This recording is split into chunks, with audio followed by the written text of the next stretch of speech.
Hello dear students, welcome to Matrix Science Academy. आज आपण first lecture इथे numerical सिरीजचं स्टार्ट करत आहोत.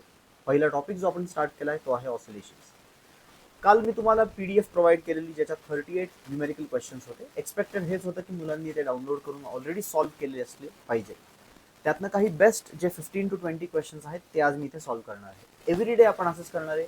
7 वाजता तुम्हाला एक व्हिडिओ मिळेल आणि 7 वाजता एक PDF मिळेल.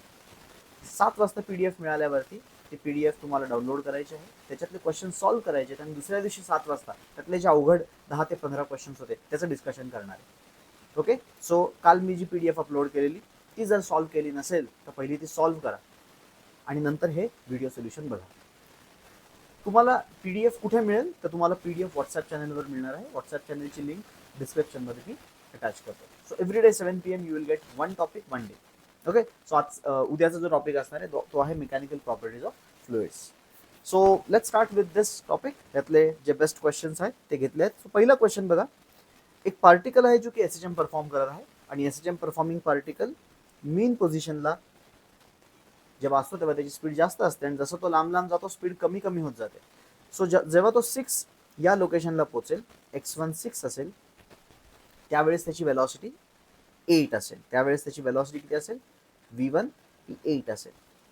6 जेव्हा तो मेन पोझिशनच्या जवळ आहे तेव्हा स्पीड जास्त असेल आणि मेन पोझिशन पासून लांब जाईल तशी स्पीड कमी होणार आहे. So when it is at 8 centimetres, जेव्हा तो x2 इज इक्वल टू 8 ला असेल त्यावेळेस त्याची वेलॉसिटी v2 ही 6 असणार. सो आपल्याला x1 x2 v1 v2 दिले. x1 x2 v1 v2 हे दिलेले आहेत आणि व्हॅल्यूज काय दिल्यात? x1 ची व्हॅल्यू 6 आहे, त्यावेळेस v1 ची व्हॅल्यू 8 आहे. x2 ची व्हॅल्यू ज्यावेळेस 8 आहे, v1 ची व्हॅल्यू 6 आहे. हे सगळं जे आहे हे CGS मध्ये आहे, सेंटीमीटर्स पर सेकंड मध्ये आहे. सो वेलॉसिटीज आणि डिस्प्लेसमेंट दोन्ही पण सेंटीमीटर्स पर सेकंड मध्ये दिलेले आहेत. ओके, आणि आपल्याला दोन गोष्टी विचारल्यात, ॲम्प्लिट्यूड आणि टाइम पिरियड. दोन्ही गोष्टी इझिली काढता येतात जर तुम्हाला कॉन्सेप्ट माहिती असेल तर. फॉर्म्युला वापरायचे ते स्ट्रेट फॉरवर्ड क्वेश्चन आहे आणि हा खूप स्टँडर्ड क्वेश्चन आहे. असा क्वेश्चन आला तर ॲज इट इज येईल. बघा, आपण पहिले तर वेलॉसिटीचे फॉर्म्युले लिहून घेऊ. What is formula of velocity? वेलॉसिटीचा फॉर्म्युला असतो omega under root of A square minus X square, असा फॉर्म्युला आहे. ओमेगा अंडर रूट ए स्क्वेअर मायनस एक्स स्क्वेअर. आणि आता इथे मी डेटा पुट करणार आहे. समजा मी फर्स्ट केस पुट केली तर तो फॉर्म्युला कसा बनेल पहा. v1 is equal to omega under root A square minus x1 square आणि v2 is equal to omega under root A square minus x2 square. याला मी स्क्वेअरिंग करून टाकतो पहिलं तर, सो दॅट तो रूटचा जो प्रॉब्लेम आहे तो निघून जाईल. रूट नसेल तर बेटर राहील ना. सो मी स्क्वेअरिंग केल्यावरती v1 स्क्वेअर होईल. v1 ची व्हॅल्यू टाकूयात. चला, v1 ची व्हॅल्यू टाकली. v1 ची व्हॅल्यू आहे 8. So 8 square 64 is equal to omega square into the bracket a square minus x1 square. x1 square 6 आहे, 6 स्क्वेअर इज 36. x1 6 आहे. सिमिलरली सेकंड इक्वेशन मध्ये जर मी परत v2 आणि x2 टाकले तर v2 कोण आहे? v2 आहे 6. 6 square is 36 is equal to omega square a square minus, आता x2 स्क्वेअर किती येईल? 8 स्क्वेअर 64. बस. Now we have two equations and we have two unknowns. एक अननोन आहे ए, एक अननोन आहे ओमेगा. आणि तेच तर विचारलेत. ओमेगा म्हणजे टाइम पिरियड ना, ओमेगावरनं टाइम पिरियड काढता येतो. 2π/t असतो ओमेगा. आणि ॲम्प्लिट्यूड. सो दोन इक्वेशन, दोन अननोन्स आहेत. कसं सॉल्व्ह करायचं? जर मला ए काढायचं असेल तर ओमेगा एलिमिनेट करावं लागेल आणि जर मला ओमेगा काढायचं असेल तर ए एलिमिनेट करावं लागेल. तर बघा, दोन मेथड्स किती सिंपल आहेत. पहिलं मी तुम्हाला दाखवतो ए कसा काढायचा. ओमेगा एलिमिनेट करूयात. ओमेगा एलिमिनेट कसं करणार? ओमेगा एलिमिनेट दोघांना सिम्पली डिवाइड करून ए 1/2 करून. 1/2 केलं तर काय येईल? 64/36 is equal to a square minus 36 upon a square minus 64. 64/36, 64/36. 4च्या टेबलमध्ये 16, 4च्या टेबलमध्ये 9, 16/9. आणि ह्याला सॉल्व्ह करायचं आपल्याला. ह्याला सॉल्व्ह कसं करणार? तर क्रॉस मल्टिप्लाय करावं लागेल ऑब्व्हियसली. ह्याला सॉल्व्ह करण्यासाठी क्रॉस मल्टिप्लिकेशन रिक्वायर्ड. तर समजा मी याला क्रॉस मल्टिप्लाय केलं तर बघा काय येते.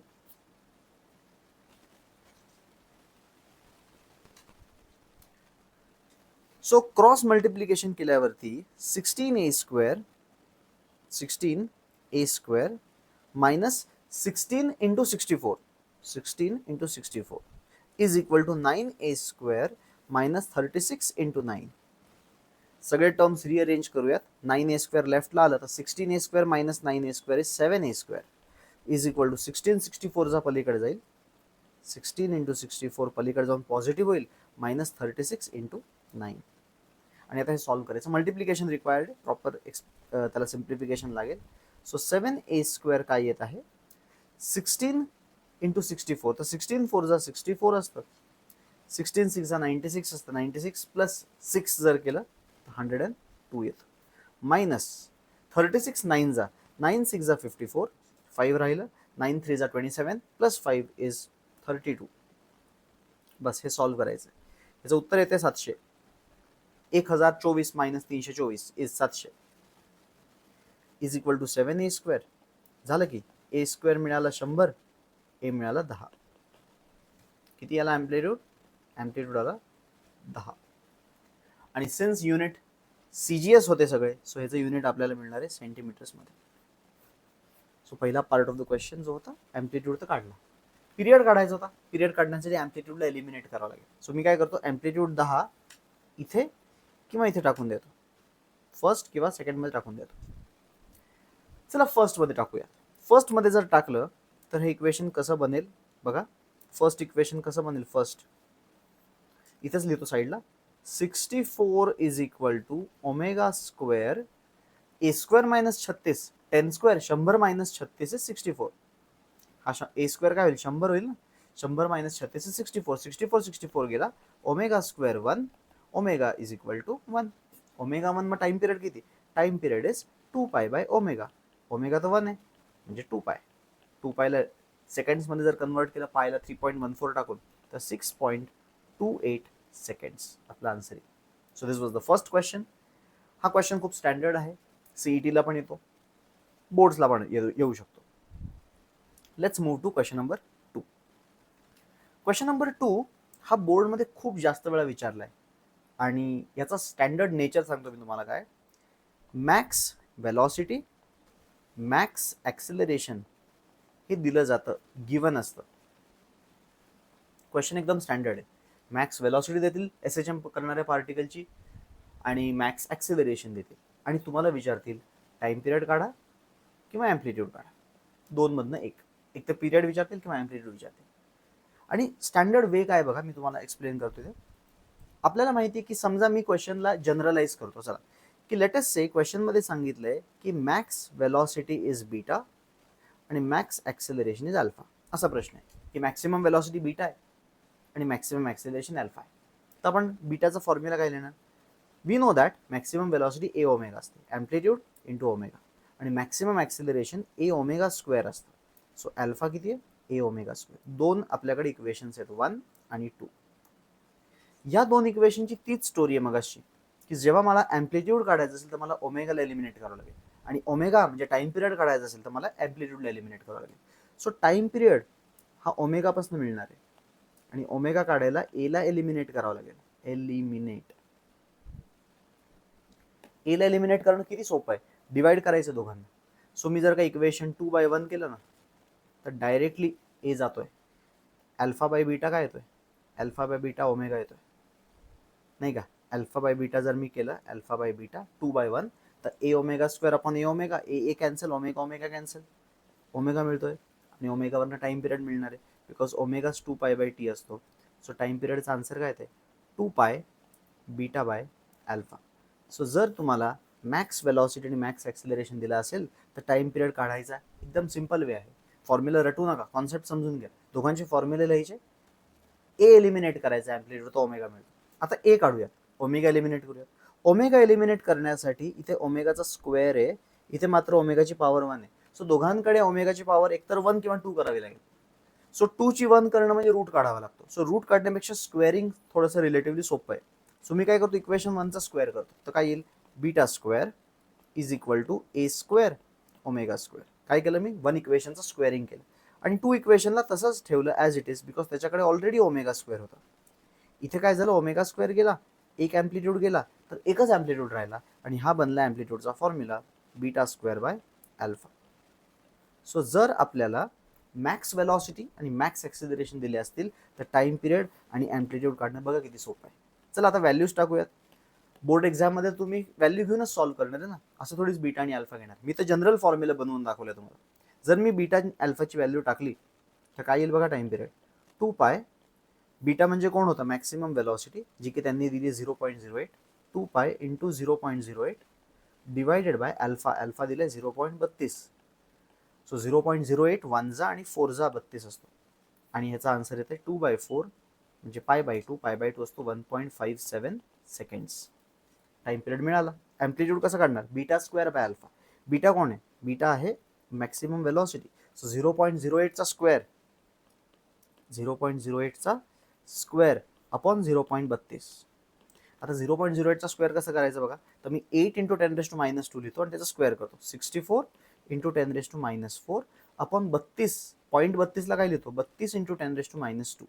So this will cancel with this, 2 into 10⁻² राहिलाय.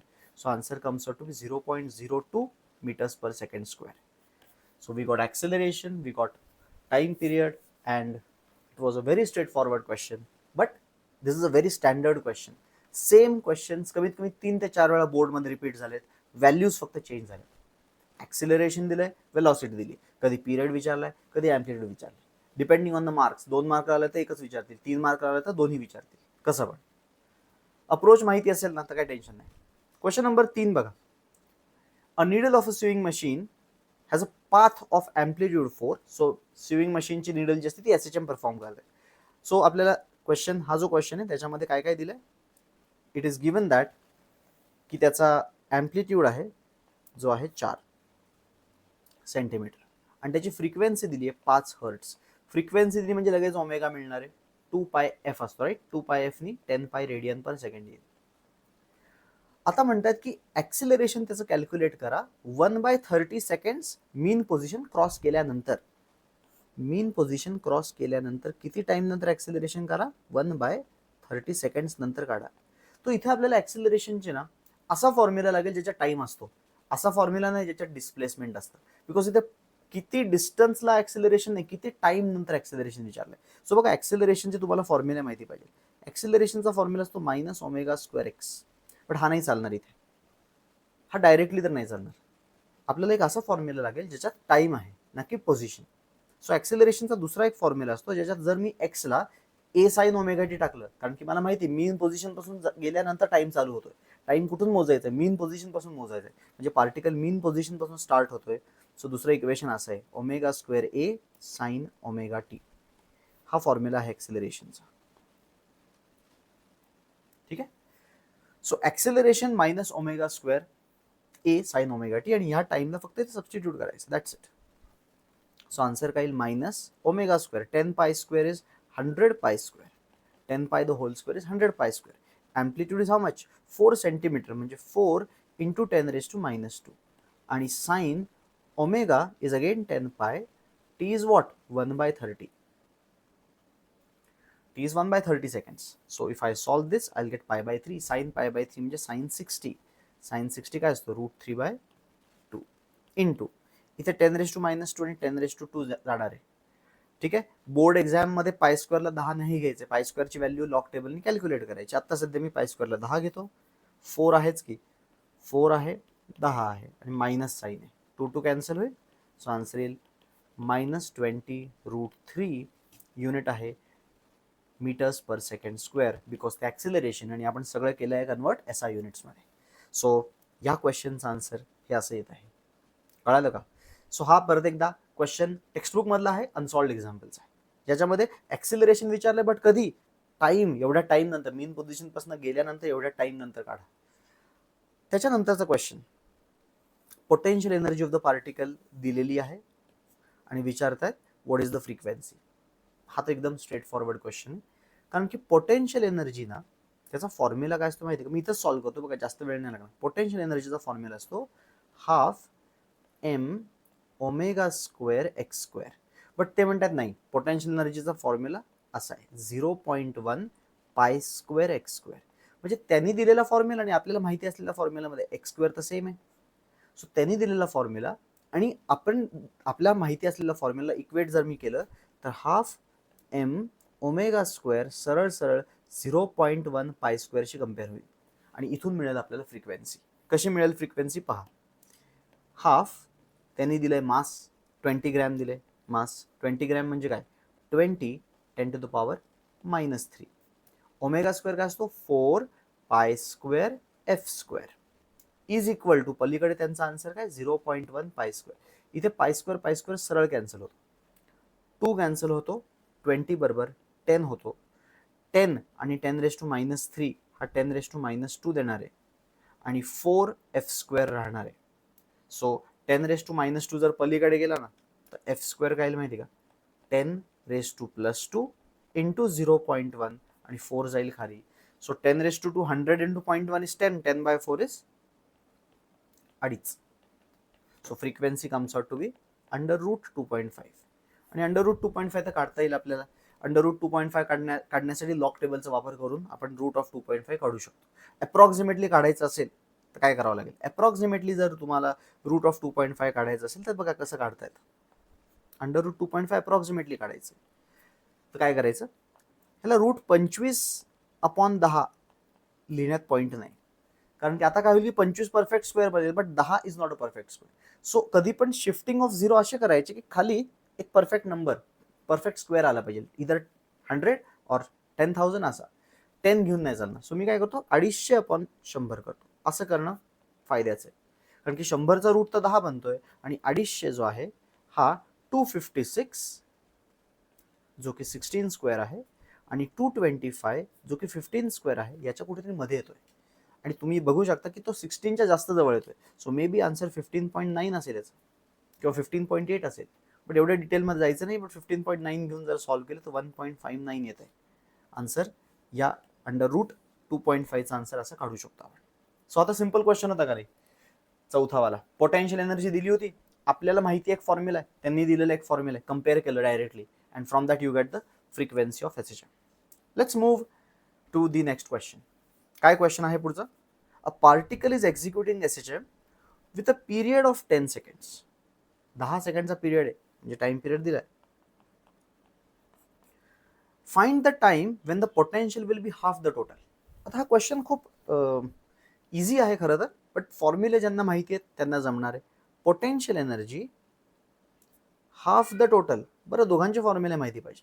पहिलं तर हे जे लिहिलंय ना अंडरलाईन ज्याला केलंय मी ते तुम्हाला मॅथमॅटिकली लिहिता येते का असं लिहायचं mathematically. Potential is half the total आणि दोघांचे फॉर्म्युले लिहायचे. ह्याचा फॉर्म्युला आहे हाफ kx² आणि ह्याचा फॉर्म्युला आहे हाफ ka². आणि इथं हाफ ऑलरेडी आहे. हा हाफ दिलेला हाफ आहे आणि पोटेन्शियल आणि टोटल दोघांच्या फॉर्म्युल्यामध्ये हाफ असतं. सो इथे हाफ के तर कॅन्सल होणार.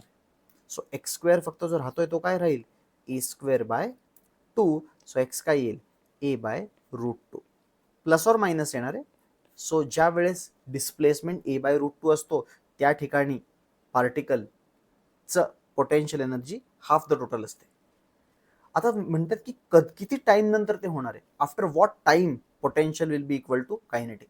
Potential will be equal to half the total. इथे मेन्शन करायला विसरलेत ते की पार्टिकल स्टार्ट कुठून होत आहे. स्टार्ट होत आहे मीन पोझिशन पासून असं अज्युम करावं लागेल कारण की इनिशियल फेज दिलेला नाही. सो जर पार्टिकल x=0 पासून चालू झाला तर किती वेळ लागेल जेव्हा x=a/√2 होईल तो वेळ काढायचा आहे. आणि तो ऍक्च्युली शॉर्टकट आहे. जर तुम्हाला माहिती असतील हे शॉर्टकट्स की तो t/8 टाइम घेतो. t/8 हा मी डायरेक्टली काढलं बट काढण्याची मेथड काय होती x=a sin ωt मध्ये x ला टाकायचं a/√2. a/√2 टाकाल ना तर साइन ωt 1/√2 होईल आणि sine of which angle is 1/√2 तर साइन ऑफ 45 म्हणजे π/4 आणि मग omega 2π/t into t is π/4 जर आलं तर पाय आणि पाय कॅन्सल्स. 2 जातो खाली t जातो वरती t/8 असा टाइम येतो. आणि आपल्याला क्वेश्चन मध्ये दिले टाइम पिरियड 10 सेकंड्स आहे. So 10/8 is the answer. 10/8 काय असतं 5/4 which is 1.25 seconds. So after 1.25 seconds this is going to happen. Potential will be half the total. Next पुढचा question. Displacement of the particle is 1/3 the amplitude. What is the fraction of total energy will be kinetic? What fraction of total energy will be kinetic? हा question थोडासा मी next page वरती solve करतो. Displacement 1/3 the amplitude आहे म्हणजे x 1/3 A आहे. तर विचारले काय, डिस्प्लेसमेंट इज 1/3 द एम्प्लिट्यूड. विचारले काय, what fraction of total will be kinetic. हे कधी पण ना व्हॉट फ्रॅक्शन वाले कॉन्सेप्ट तुम्हाला समजले पाहिजे. What fraction of total energy will be kinetic. याचा अर्थ काय असतो माहिती का, की तुम्हाला कायनेटिक बाय टोटल विचारली. What fraction of a quantity is this quantity, म्हणजे एका क्वांटिटीचं किती फ्रॅक्शन दुसरं आहे असं विचारलं तर मोठी जी क्वांटिटी ती खाली येणार आहे आणि छोटी जी क्वांटिटी ती वर येणार. म्हणजे आपल्याला तो फ्रॅक्शन मिळेल की एवढा पार्ट कायनेटिक कडे, एवढा पार्ट पोटेन्शियल कडे. आणि हे तर तुम्हाला माहिती असेल की कायनेटिकचा जो फ्रॅक्शन आहे आणि पोटेन्शियलचा जो फ्रॅक्शन आहे त्याची ऍडिशन जर केली तर 1 आलं पाहिजे. म्हणजे 0.3 फ्रॅक्शन कायनेटिक असेल तर 0.7 फ्रॅक्शन पोटेन्शियल असलं पाहिजे, कारण की ऍडिशन 1 असलं पाहिजे. कायनेटिक प्लस पोटेन्शियल 1 होते. सो इथं कायनेटिकचा फ्रॅक्शन विचारलाय. कायनेटिकचा फ्रॅक्शन तर इझिली काढू शकतो मी, बट मी जर काही पोटेन्शियलचा फ्रॅक्शन मुद्दा म्हणून उलट करतोय बघा, मी पोटेन्शियलचा फ्रॅक्शन काढतो आणि मग 1 मायनस करणार त्याला. आता काय होईल, पोटेन्शियलचा फ्रॅक्शन काढायला गेलो तुम्ही तर पोटेन्शियलचा फॉर्म्युला लिहावा लागेल मला, हाफ के एक्स स्क्वेअर. आणि कायनेटिक पोटेन्शियल आणि खाली टोटलचा फॉर्म्युला लिहावा लागेल, half K A square. Half K cancel होईल, फक्त राहील काय X square by A square. आणि X square by A square काय येईल, X is equal to 1/3 A आहे तर त्याचा आन्सर 1/9 येईल.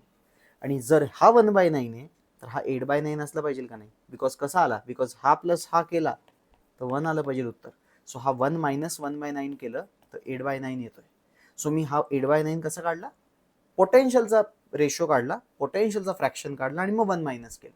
मी डायरेक्टली कायनेटिकने पण करू शकलो असतो, बट कायनेटिकमध्ये गडबड काय माहिती का, कायनेटिकमध्ये ना ते half K A square minus X square upon half K A square हे असं खेळत बसावं लागतं. सो मी पोटेन्शियल काढणं प्रेफर केलं आणि मग 1 मायनस केलं. एनिवेज दोन्ही वेनी पण आन्सर ते झालं असतं. ठीक आहे. So this was the question. Let's move to the next one. Next one तर खूपच इझी आहे. के दिलाय, एम दिलाय आणि विचारले ओमेगा आणि frequency. So k by m असतो ना ओमेगा, तर root of k by m असतो ओमेगा. सो ओमेगा इझिली मिळणार आहे, अंडर रूट 16/1 दॅट इज 4. आणि जर ओमेगा 4 रेडियन पर सेकंड आहे तर फ्रिक्वेन्सी येईल 4/2π. 4/2π ची व्हॅल्यू काढून तुम्हाला आन्सर हर्ट्स मध्ये लिहावं लागेल. सिंपल, बरोबर का नाही. त्याच्या नंतरचा क्वेश्चन, पुढचा question. A body of mass 1 kg oscillates with a spring constant, what is angular frequency. Same तर क्वेश्चन आहे, ओमेगा आणि फ्रिक्वेन्सी विचारली. इथे पण काय येईल, under root 25 under root K by M is omega. So under root K किती दिलाय, 25 × 10⁻³ डाइन पर सेंटीमीटर. आता डाइन पर सेंटीमीटरचं काय करायचं, डाइनला लिहायचं 10⁻⁵ न्यूटन आणि सेंटीमीटरला लिहायचं 10⁻² न्यूटन. सो इथे 10⁻³ चा फॅक्टर येतो, -3 + 3 जातो, तो फक्त 25 राहतो वरती. बाय मास तर 1 आहे, सो येईल ओमेगा 5 रेडियन पर सेकंड. आणि 5/2π केलं तर काय येईल, तुम्हाला मिळेल फ्रिक्वेन्सी इन हर्ट्स. सो हे दोन्ही पण इझी होते questions. Okay, so the next question is the period of oscillations of a body of mass m1 suspended from a light spring is t. Time period आहे जर एका spring पासून मास m1 ला suspend केला तर. So I will draw a spring over here, constant k घेऊयात आणि याला एक मास सस्पेंड केला m1, त्याचा टाइम पिरियड आहे t. आता म्हणतात काय, जेव्हा m2 पण टाय केला फर्स्ट बॉडीला तर सिस्टम 2t ने ऑसिलेट होत आहे. काय म्हणतात की जर m1 तर आहेच ऑलरेडी, m1 बरोबर m2 पण अटॅच केला. when mass m2 is tied to the first body, time period becomes 2t, time period double होतो. then compare m1 and m2. हा स्ट्रेट फॉरवर्ड क्वेश्चन आहे. टाइम पिरियडचा फॉर्म्युला असतो 2π अंडर रूट m/k. म्हणजे time period हा directly proportional to root of mass. So आधी जेव्हा time period t होता तेव्हा मास m1 होता फक्त, आणि आता टाइम पिरियड 2t झालाय तर मास m1 + m2 झालाय.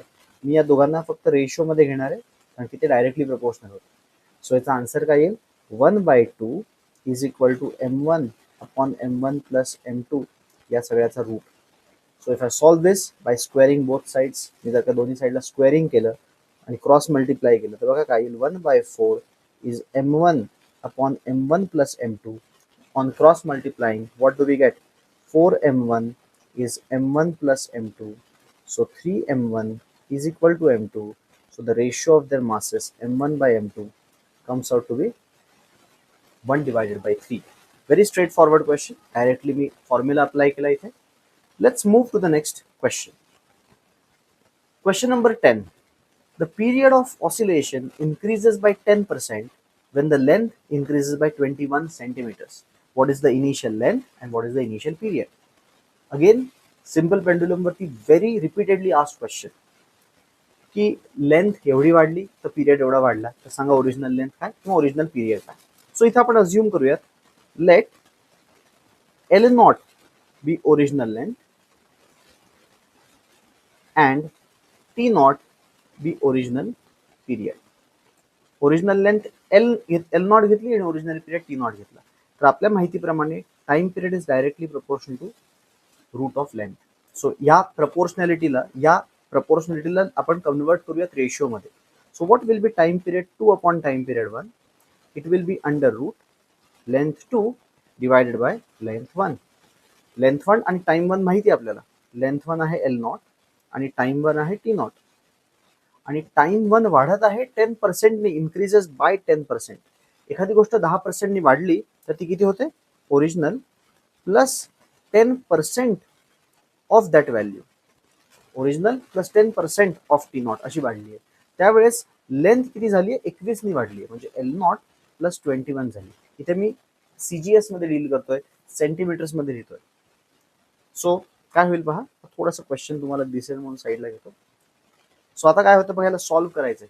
याला सॉल्व्ह जर मी केलं तर वरती टी नॉट कॉमन येणार आहे आणि 1.1 T not upon T not येणार आहे is equal to L not plus 21 upon L not. याचा रूट आहे. T not will cancel on squaring both sides. 1.1 चा स्क्वेअर असतो 1.21 is L not plus 21 upon L not. Let's cross multiply. Cross multiply केलं तर 1.21 L not is L not plus 21. L not लेफ्टला घेतला तर 1.21 minus L not is 0.21. L not is 21. So L not comes out to be 100 centimetres. 100 centimetre length आली आहे. एकदा की original length मिळाली, finding time period is not a problem because time पिरियडचा direct formula आपल्याकडे 2 pi root of L not by G. आणि आपल्याला सगळ्यांना माहिती आहे की जो पेंडुलम 1 मीटर लेंथचा असतो त्याचा टाइम पिरियड 2 सेकंड येतो. यालाच तर सेकंड्स पेंडुलम म्हणतो आपण. सो ओरिजिनल टाइम पिरियड येणार आहे 2 seconds. So very straightforward question. पुढचा क्वेश्चन एकदा परत ऍक्च्युअली चुकून रिपीट झालाय हा. So let's move to the next. ह्याच्यामध्ये डिक्रीज केली आहे, मग अशी इन्क्रीज केली, हा डिक्रीज केलेला आहे. सो सेम क्वेश्चन आहे, फक्त इथे मला -20 करावं लागेल. एल प्लस 20 नाही -20, कारण की पिरियड पण 10% चेंज होणार आहे. ओके, सो मी हा क्वेश्चन स्किप करतो, इझी आहे. हा क्वेश्चन आहे की length of second pendulum is increased to 4 times the initial. 4 पट लेंथ झाली तर नंबर ऑफ ऑसिलेशन्स एका मिनिटात किती होते सेकंड पेंडुलमची. काय सेकंड पेंडुलम आहे. सेकंड पेंडुलम आपल्याला माहिती आहे की ज्याचा टाइम पिरियड असतो 2 सेकंड. त्याची लेंथला गेली आहे 4x, 4 पट केली. आणि जर लेंथ 4 पट झाली तर टाइम पिरियड रूट ऑफ लेंथला प्रपोर्शनल असल्यामुळे जर लेंथ 4 पट झाली तर टाइम पिरियड होणार आहे 2 टाइम्स, 2x होणार आहे time period. 2x time period होणं म्हणजे new time period T dash होणार आहे 4 सेकंड्स. सो सेकंड पेंडुलम ज्याचा टाइम पिरियड 2 सेकंड होता त्याची लेंथ 4 पट केल्यामुळे त्याचा टाइम पिरियड डबल झाला. म्हणजे आधी 2 सेकंड होता, आता 4 सेकंड झाला. तुम्हाला विचारले की किती ऑसिलेशन पर मिनिट कंप्लीट करायचे, म्हणजे फ्रिक्वेन्सी विचारली बट पर मिनिट्स मध्ये. आपण पहिली पर सेकंडची फ्रिक्वेन्सी काढूया. सो फ्रिक्वेन्सी असते 1 अपॉन टाइम पिरियड. सो नवीन फ्रिक्वेन्सी काय असेल एफ डॅश 1/4 हर्ट्स. हर्ट्स म्हणजे पर सेकंड आणि पर मिनिट मध्ये कन्वर्ट करायला इंटू 60 करावं लागेल. सो 1/4 इंटू 60 केलं मी, मला आन्सर येईल 15 oscillations per minute. OPM. OPM म्हणजे ऑसिलेशन्स पर मिनिट किंवा cycles per minute, CPM. 15 cycles per minute, 15 oscillations per minute. This is the correct answer. So पुढचा अनदर पेंडुलम क्वेश्चन. पेंडुलम वरती based group बनवले बघा मी, प्रत्येकाचे group आहेत. हा पेंडुलमचा group चालू आहे सध्या. पेंडुलम मध्ये हा क्वेश्चन पीवायक्यू मध्ये विचारलेला, आपल्या टेक्स्टबुक मध्ये पण आहे, पीवायक्यूज मध्ये पण हा आलेला आहे. सो क्वेश्चन मध्ये असं सांगितलं की pendulum clock is regulated as a seconds pendulum and it keeps the correct time. एक पेंडुलम क्लॉक आहे जो सेकंड्स पेंडुलम रेग्युलेट होतं. म्हणजे सेकंड्स पेंडुलम जो असतो ज्याचा टाइम पिरियड 2 सेकंड असतो, त्यांनी एक ऑसिलेशन केलं की वरती सिग्नल जात आहे की 2 सेकंड झाले, परत एक ऑसिलेशन केलं की वरती सिग्नल जात आहे 2 सेकंड झाले. अशा प्रकारे वरचा क्लॉक करेक्टली रीड करतोय कारण पेंडुलम करेक्टली ऑसिलेट होतोय, त्याची लेंथ फिक्स्ड आहे 1 मीटर. आता जर विंटरमध्ये लेंथ त्याची 1% कमी झाली तर त्याच्यामुळे क्लॉक किती टाइम लूज किंवा गेन करेल.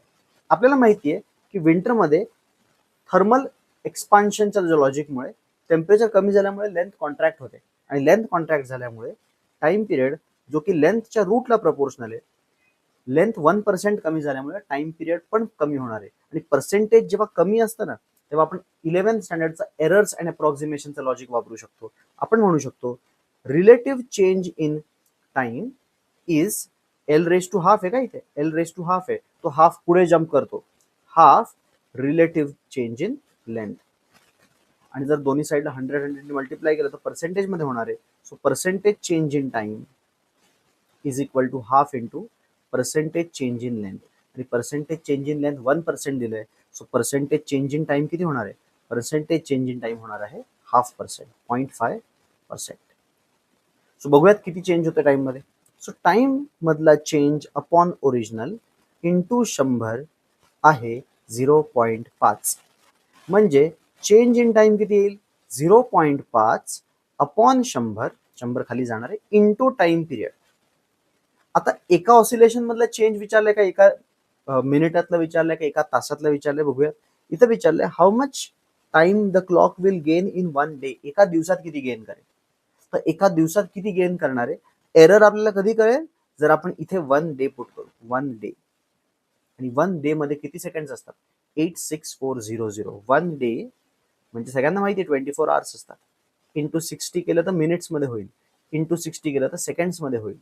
सो पूर्ण व्यवस्थित सॉल्व्ह केल्यावरती समजेल तुम्हाला इट इज 86400 सेकंड्स. एवढ्या सेकंड मध्ये किती एरर होईल, तर error in this much time will be 0.5 upon 100 into 86400. Cancel होतो आणि आन्सर अप्रॉक्सिमेटली 432 सेकंड्स येतात. दिस इज द टाइम डिफरन्स. आता काय होणार आहे, गेन करणार आहे का लूज करणार आहे ते पण सांगतो. लेंथ कमी झाल्यामुळे पेंडुलमचा टाइम पिरियड कमी होईल. कमी टाइम पिरियड म्हणजे तो फास्ट ऑसिलेट करेल, फास्ट ऑसिलेट करेल म्हणून वरती पटपट सिग्नल जाईल की टाइम होतो, टाइम झाला, टाइम झाला. आणि त्यामुळे क्लॉक पळेल. क्लॉक पळाल्यामुळे clock will gain time, it will not lose time, it will gain time. म्हणजे तो टाइम मध्ये पुढे राहील ऍक्च्युअल टाइम पेक्षा. सो 432 सेकंड्स 1 डे मध्ये तो गेन करेल. Okay, this is gained, time gained in 1 day. This is how you solve this type of question. Standard question आहे, पीवायक्यू मध्ये आलाय, स्टेट बोर्ड टेक्स्टबुक मध्ये पण आहे. नेक्स्ट, आता आपण सिंपल पेंडुलम वाल्या कॉन्सेप्ट वरनं पुढे आलोय. आता आपण आलोय अँग्युलर एसएचएम मध्ये, जिथे बार मॅग्नेट मॅग्नेटिक फील्ड मध्ये ठेवला जातो. आणि हा बार मॅग्नेट जर मॅग्नेटिक फील्ड मध्ये ठेवला आपण तर हा बार मॅग्नेट ऑसिलेट करतो. ओके, काय असतं त्याचा फॉर्म्युला बघू. हा बार मॅग्नेट जर मॅग्नेटिक फील्ड मध्ये ठेवला ना तर तो ऑसिलेट करतो. आणि ऑसिलेट का करतो, त्याच्यावरती टॉर्क लागत असतो. टॉर्कचा फॉर्म्युला असतो mu cross B, magnetic moment cross magnetic field. आणि ह्याचा मॅग्निट्यूड जर मी लिहिला, torque is equal to mu B sine theta. म्हणजे जर आपण थिटा अँगलला ठेवला असेल तर त्याच्यावरती टॉर्क लागणार आहे, त्याला फील्डला पॅरलल करण्याचा प्रयत्न करेल. सो फील्डला जेव्हा तो पॅरलल होऊन जाईल, थिटा 0 होईल, टॉर्क नाही लागणार. सो अशा केस वेळेस टॉर्क लागत नाही, असं असेल. बट आता आपण ह्याच्यापासून त्याला डिस्प्लेस केलं एकदम छोट्याशा अँगल थिटाने, छोट्याशा अँगल थिटाने डिस्प्लेस केलं तर त्याच्यावरती जो टॉर्क लागेल तो त्याला परत तिथे घेऊन जाण्याचा प्रयत्न करेल. पण बिकॉज ऑफ इनर्शिया तो पुढे मूव्ह करेल, परत तो टॉर्क अपोज करेल. So basically it is going to oscillate, it is going to oscillate, angular oscillation. आणि अँग्युलर ऑसिलेशन मध्ये for small oscillations I can take sine theta approximately equal to theta. जर sine थिटाला theta घेतलं तर काय बनतोय, tau is equal to mu B theta. जसा linear मध्ये असतो ना F is equal to k x, तसा अँग्युलर मध्ये असतो tau is equal to c theta. So इथनं आपल्याला तो कॉन्स्टंट मिळतोय, ज्याला आपण लिनियर मध्ये फोर्स कॉन्स्टंट म्हणतो, इथे टॉर्शनल कॉन्स्टंट म्हणतो. सो काय आला टॉर्शनल कॉन्स्टंट, म्यू बी. जसं लिनियर मध्ये काय असतो, फोर्स कॉन्स्टंट असतो, फोर्स कॉन्स्टंट ज्याला आपण के म्हणतो. आणि त्याच्यावरनं टाइम पिरियड कसा काढला जातो, 2 pi root of mass by force constant. Angular मध्ये कसा होतो तो वर्जन, अँग्युलर मध्ये 2 पाय अंडर रूट, अँग्युलर मध्ये मास नसतो, अँग्युलर मध्ये मासचा इक्विव्हॅलंट असतो moment of inertia upon torsional constant, ना की फोर्स कॉन्स्टंट, सी असतो. आणि सी ची व्हॅल्यू जर मी टाकली तर मला इथे मिळणार आहे formula 2 pi under root I by mu B. मी तुम्हाला पूर्ण फॉर्म्युलाचं डेरिव्हेशनच करून दाखवले. ऍक्च्युअली डायरेक्टली फॉर्म्युला लिहून पण सॉल्व्ह करू शकतो आपण याला, बट जस्ट तुम्हाला माहिती पाहिजे कसं डिराईव्ह केलाय फॉर्म्युला मी. सो हा फॉर्म्युला आला. आता व्हॅल्यूज टाकू. चला, 2 पाय अंडर रूट इनर्शिया, तो रॉड आहे एक प्रकारचा, bar magnet is like a rod, आणि रॉडचा इनर्शिया दिलेला आहे 3 × 10⁻⁻⁶ अपॉन म्यू म्हणजे मॅग्नेटिक मोमेंट, जो की दिला असेल 3 एम्पियर मीटर स्क्वेअर, दिलाय 3 एम्पियर मीटर स्क्वेअर, आणि मॅग्नेटिक फील्ड बी जी आहे 1.6 10⁻⁵. तुम्ही नीट बघाल तर 3 3 कॅन्सल होतोय, आणि रूटच्या जे काही आहे ना ते परफेक्ट स्क्वेअर आहे. 10⁻⁻6 खाली घेऊन जाऊ, 10⁻+6 होणार. +6 झाल्यावरती +6 -5 ला कॅन्सल करून 10⁻1 राहील. जे 10⁻1 आपण 1.6 ला दिलं तर तो 16 होईल, आणि त्यामुळे 2 पाय अंडर रूट 1/16, 16चा रूट असतो 4, 2 पाय बाय 4 म्हणजे π/2, π/2 म्हणजे 1.57 seconds. This is the answer for this question. आता फार कमी क्वेश्चन राहिलेत, 1 2 आणि नंतर लास्ट एक question 3. Okay, so let's move to the next slide. काय क्वेश्चन आहे वाचा. At what distance from mean position is the kinetic energy performing of a particle performing SHM thrice the potential? काय दिले या क्वेश्चनचा आन्सर लिहितोय मी. Kinetic thrice the potential कधी होणार. खूपच सरळ सरळ प्रश्न, PYQ मध्ये विचारलेला प्रश्न. असे प्रश्न येतात बोर्ड एक्झाम मध्ये. काय करायचे, फॉर्म्युला लिहायचे. ½ k a² - x², हा फॉर्म्युला कायनेटिकचा आहे. Should be equal to 3 times पोटेन्शियलचा फॉर्म्युला लिहितो ½ k x². ½ k गेला, a² - x² is 3x². x² पलीकडे जाईल तर a² is 4x². x is equal to a/2. This is the answer. Plus minus म्हणजे मेन पोझिशनच्या राईटला पण आणि लेफ्टला पण दोन्हीकडे ही कंडिशन येणार आहे की कायनेटिक पोटेन्शियलच्या थ्राइस असणार आहे. समजलं. येलो कलर मध्ये याचं सोल्युशन आहे. Colour change, question change. A particle performing SHM period is 2 pi seconds. Mean positionच्या about it is observe that त्याची स्पीड आहे b/√3 when it is b meters from the origin. Origin किंवा O पासनं, mid point पासनं b distance वरती असताना त्याची speed b/√3 observe करण्यात आलेली आहे. तर if moving away find the time travel, find the time required to travel further distance b. आता b डिस्टन्स पर्यंत त्यांनी टाइम किती घेतलाय, त्यांनी टाइम घेतलेला आहे, सॉरी b डिस्टन्स वरती त्याची स्पीड दिलेली आहे. स्पीड किती, b/√3. सो आपण पहिलं तर स्पीडचा फॉर्म्युला वापरूया. क्वेश्चन बघा, क्वेश्चन समजून घेऊ पहिला. काय, एक पार्टिकल SHM परफॉर्म करतोय, हा O आहे. O वरून b डिस्टन्स वरती त्या पार्टिकलची स्पीड दिली आहे b/√3. बरं, या क्वेश्चन मध्ये ऑलरेडी क्लिअर केले की टाइम पिरियड 2 पाय. टाइम पिरियड 2 पाय ही खूप गुड न्यूज आहे आपल्यासाठी, कारण की टाइम पिरियड 2 पाय म्हणजे ω1 आहे. ω1 म्हणजे लाईफ इझी आहे. So velocity is equal to ω √a² - x² मध्ये मी ओमेगाला तर 1 घेणार, त्याची स्पीड दिली आहे मला b/√3. b/√3 is equal to a² minus किती आहे x म्हणजे डिस्टन्स फ्रॉम ओरिजिन किती आहे, बीच आहे, b². याचा रूट स्क्वेअरिंग आणि ऍडिंग केलं ना जर मी, तर मला काय येईल बघा, b²/3, b/√3 चा स्क्वेअर असतो b²/3 is a² minus b². Cross multiply करतो, क्रॉस मल्टिप्लाय नाही, b² ला पलीकडे घेऊन जातो. So b²/3 plus b² is 4b²/3 is equal to a². आणि on solving I will get b is equal to √3/2a. Okay, so b is equal to √3a/2 आल्यानंतर आता पुढे विचारले की how much time will it take to travel distance b. Actually further हा word extra आहे, b distance travel करायला किती वेळ लागणार आहे असं विचारलंय. सो या पाथवरती 0 पासून बी जे की √3/2a आहे, इथे ट्रॅव्हल करायला किती वेळ घेणार आहे तो, आणि त्याचा आन्सर येतं, तुम्हाला माहिती आहे ह्याचा आन्सर असतं t/6. हे कसं येतं तर x is equal to a sine omega t मध्ये आपण x ची व्हॅल्यू जर √3/2a अशी टाकली तर सॉल्व्ह करून हेच आन्सर येणार आहे. Omega t is equal to √3/2, so omega t 60 degree, 60 degree is π/3, and then solving this you will get omega तर 1 आहे, किती येईल टाइम, ओमेगा इज 1, टाइम किती येईल, टाइम येईल π/3 seconds. So time required to move from 0 to b is π/3 seconds for this question.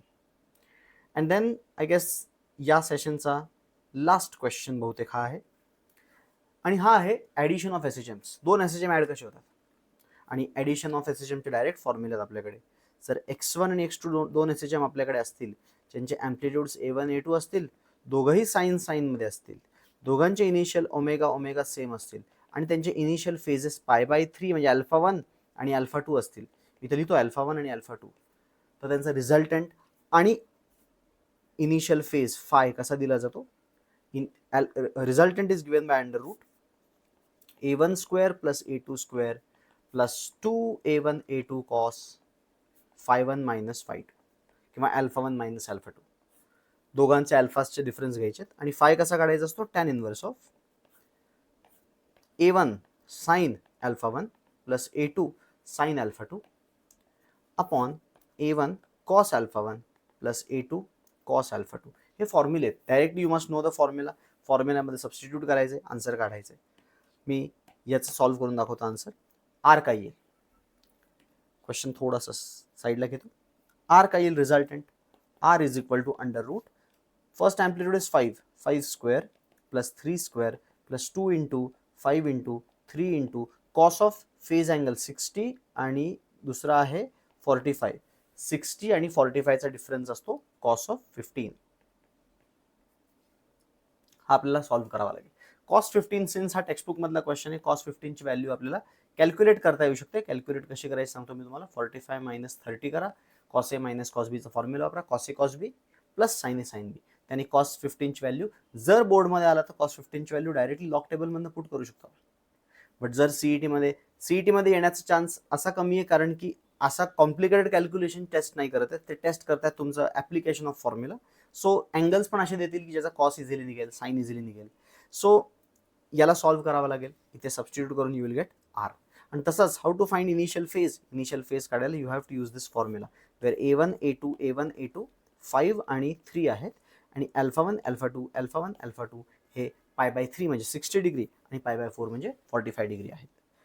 So हे होते काही 10-15 प्रश्न ज्याच्यावरती आज आपण डिस्कशन केलेलं आहे. ऑसिलेशन्स टॉपिक होता. We have solved almost 15 to 17 questions of this topic. Next topic that we are going to target is lesson number 2, that is mechanical properties of fluids. First, I have already uploaded the PDF. Download the PDF from the given link. You will find the link in the description of this video as well as on the channel, WhatsApp channel. Download करा. 25-30 जेवढे questions आहेत सगळे question solve करा, आणि त्यातले जे टॉपचे 10-15 questions असतील ते मी उद्याच्या न्यूमेरिकल सॉल्विंग सिरीजमध्ये घेऊन येईन. ते नक्कीच ट्राय करा, ते नक्की चेक करा सॉल्व्ह कसे केले. तुमची मेथड मे बी वेगळी असेल, माझी मेथड वेगळी असेल. सो थोडंसं तुम्हाला एक आयडिया येईल की अप्रोच वेगवेगळे कसे असतात. Okay, so every day we will be solving one topic, one lesson. So 16 days 16 chapters हा आपला टार्गेट आहे. सो आज होता first oscillations. Let's meet in tomorrow's lecture, that is mechanical properties of fluid, numerical solving session. Okay, so thank you so much for watching this video. We will meet in the next session.